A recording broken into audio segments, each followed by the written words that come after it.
ভোটে জিতেই পশ্চিমবঙ্গবাসীদের জন্য 15টি খুশির খবর দিল প্রধানমন্ত্রী নরেন্দ্র মোদী। ছেলে মেয়ে মহিলা পুরুষ বয়স্ক সবার জন্যই রয়েছে একের পর এক বিরাট খুশির খবর, যা আজকের এই ভিডিওতে আপনাদেরকে এই বিষয়ে একদম বিস্তারিতভাবে জানিয়ে দেব। তো আশা রাখবো ভিডিওটিতে আপনারা প্রত্যেকেই প্রথম থেকেই শেষ পর্যন্ত সঙ্গে থাকবেন। তো বন্ধুরা, সরাসরি আমরা দেখে নেব যে এই মুহূর্তে প্রধানমন্ত্রী নরেন্দ্র মোদীর তরফ থেকে কি খুশির খবর দেওয়া হয়েছে সমস্ত পশ্চিমবঙ্গবাসীদের জন্য, সেটা আগে আপনাদেরকে জানিয়ে দিই। 2026 সালের পশ্চিমবঙ্গ বিধানসভা নির্বাচনের ফলাফল প্রকাশিত কিন্তু হলো। রাজ্যের এক অভিনব রাজনৈতিক পরিবর্তন কিন্তু হয়েছে। ভোট গণনার ধারা অনুযায়ী ভারতীয় জনতা পার্টি একক সংখ্যা গরিষ্ঠতায় ম্যাজিক ফিগার ছাড়িয়ে 205টি আসনে এগিয়ে রয়েছে, যা রাজ্যের প্রথমবার বিজেপি সরকার গঠনের পথ প্রশস্ত কিন্তু করেছে। তো বুঝতেই পারলেন, প্রচুর সংখ্যক আসন নিয়ে কিন্তু এবার বিরাট জয়লাভ করেছে বিজেপি, এমনটাই কিন্তু আপডেট উঠে এসেছে। তবে সবথেকে কম সংখ্যক আসন নিয়ে পরাজিত হয়েছে তৃণমূল সরকার। তো বন্ধুরা দেখুন, এখানে প্রথমত আপনাদেরকে জানিয়ে দিই, দেখুন কেন্দ্রীয় সরকার অর্থাৎ প্রধানমন্ত্রী নরেন্দ্র মোদীর তরফ থেকে কিন্তু প্রতিশ্রুতি দেওয়া হয়েছিল যে যদি বাংলায় সরকার গঠন হয় তাহলে যেমন মহিলাদের একদিকে বিভিন্ন ধরনের প্রকল্পের সুবিধা দেওয়া হবে, অন্যদিকে যুবক যুবতীদেরও কিন্তু একের পর এক বিভিন্ন ধরনের প্রকল্পের কিন্তু সুবিধা দেওয়া হবে। তেমনই ইতিমধ্যেই মহিলাদের জন্য সরাসরি আর্থিক সাহায্যের যে লক্ষ্মীর ভাণ্ডার প্রকল্প, সেই লক্ষ্মীর ভাণ্ডার প্রকল্পের যে টাকা সেটা কিন্তু 3000 টাকা করা হবে, আপনারা প্রত্যেকেই জানেন। তো আর মাত্র কয়েকদিনের মধ্যেই আপনাদের ব্যাংক অ্যাকাউন্টে কিন্তু 3000 টাকা করে দিয়ে দেওয়া হবে, অর্থাৎ এটি অন্নপূর্ণা ভাণ্ডার নামে কিন্তু পরিচিত হবে। তেমনই কিন্তু মহিলাদের জন্য একদিকে যেমন 3000 টাকা দেওয়া হবে, অন্যদিকে বেকার যুবক যুবতীদের জন্য কিন্তু 3000 টাকা করে দেওয়া হবে ব্যাংক অ্যাকাউন্টে, এমনটাই কিন্তু প্রতিশ্রুতি দিয়েছে বিজেপি সরকার। অন্যদিকে অন্নদাতার সহায়তা অর্থাৎ কৃষকদের জন্য পিএম কিষাণ নিধির আওতায় বার্ষিক যে আর্থিক সেটা বাড়িয়ে 9000 টাকা করা হবে। ধান প্রতি কুইন্টাল 3100 টাকা দরে কেনার লক্ষ্যমাত্রাও কিন্তু না হয়েছে।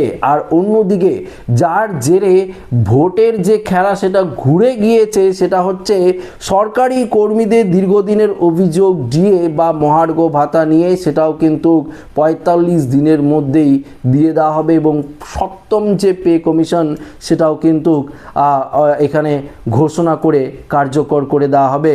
অন্যদিকে দেখুন, পরিষ্কারভাবে বলে দিয়েছে গত 15 বছর তৃণমূল সরকারের আমলে কথিত দুর্নীতি ও আইন শৃঙ্খলার অবনতি নিয়ে একটি হোয়াইট পেপার বা শ্বেতপত্র কিন্তু প্রকাশিত করা হবে।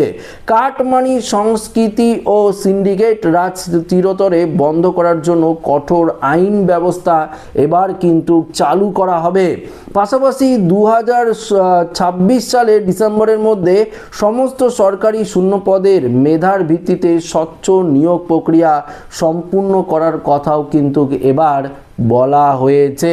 পাশাপাশি মহিলাদের নিরাপত্তা বিজিবি দুর্গা সুরক্ষা স্কোয়াড নামে একটি মহিলা পুলিশ বাহিনী গঠনের পরিকল্পনাও কিন্তু দেওয়া হয়েছে। তো নিয়োগ প্রক্রিয়া জোর দরে কিন্তু করা হবে। দেখুন, সরকারি চাকরিতে মহিলাদের জন্য 33% সংরক্ষণ দেওয়া হবে। সরকারি বাসে মহিলাদের জন্য নিখরচায় যাতায়াতের সুবিধা দেওয়া হবে। মহিলাদের জন্য বিনামূল্যে ব্রেস্ট ক্যান্সার স্ক্রিনিং ও HIV টিকাকরণের ব্যবস্থাও কিন্তু করা হবে। অন্যদিকে দেখুন, এখানে কি বলেছে, এতদিন রাজ্যের যে সমস্ত কেন্দ্রীয় প্রকল্প রাজনৈতিক কারণে বাস্তবায়িত হয়নি বলে অভিযোগ, এখানে পরিষ্কারভাবে বলে দেওয়া হয়েছে আয়ুষ্মান ভারত স্বাস্থ্য বীমা যোজনা, যা প্রত্যেক পরিবারকে বছরে 5 লক্ষ টাকা করে চিকিৎসার সুযোগ দেবে, সেটাও কিন্তু খুব শীঘ্রই চালু হয়ে যাবে।